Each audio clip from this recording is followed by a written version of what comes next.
इस video को लाइक करें, हमारे चैनल को सब्सक्राइब कर बेल आइकन जरूर प्रेस करें हमारी न्यू वीडियो सबसे पहले देखने के लिए।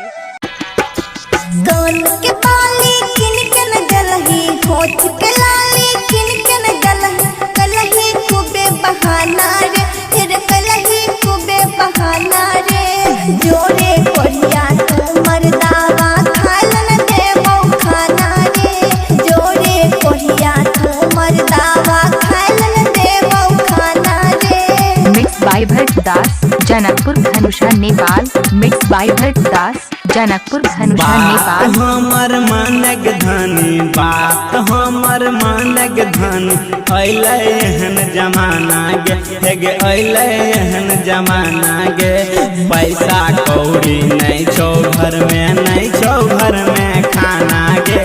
पैसा कौड़ी नहीं छौ घर में, नहीं छौ घर में खाना गे। डीजे भरत, जनकपुर धनुषा नेपाल। डीजे भरत, Janakpur Dhanusha Nepal.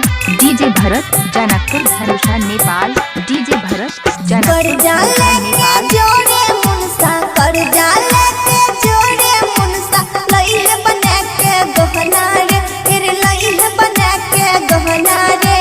Double double locket लई है तबे मिलता खाना रे, डबल डबल सिकड़ी लई है तबे देबो खाना रे। Mix by Bhatt Das, Janakpur Dhanusha Nepal. Mix by Bhatt Das, Janakpur Dhanusha जगह नेपाल। जमीन सब बेच दलिए, जगह जमीन सब बेच दलिए। याद आबै छै नाना गे, हेगे याद आबै छै नाना गे।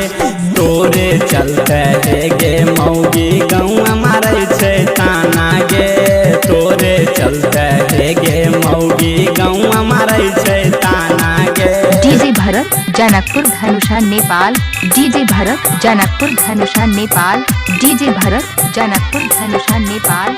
डीजे भरत, जनकपुर धनुषा नेपाल। देखेर मुनसा बगल वाली का देखेर मुनसा, साड़ी चले जोरा रे, फिर लहंगा पींधे जोरा रे। जोरे कोरिया तू फोती बा बहरा उठई है बोरा रे, जोरे कोरिया तू फोती बा बहरा उठई है बोरा रे। डीजे भरत, जनकपुर धनुषा नेपाल। डीजे भरत, जनकपुर धनुषा नेपाल।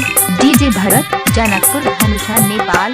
डीजे भरत, लहंगा नैन के देबो गे मौगी, साड़ी नैन के देबो गे मौगी। चुंदरी दू दू जोड़ा गे, हेगे चुंदरी दू दू जोड़ा गे।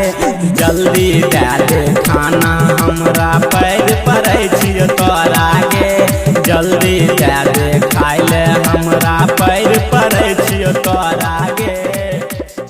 अच्छा सुनो, सब्सक्राइब करते वक्त ना घंटी बजा देना, ताकि जब मैं ऑनलाइन आऊँ तो तुम्हारे फोन की भी घंटी बजे।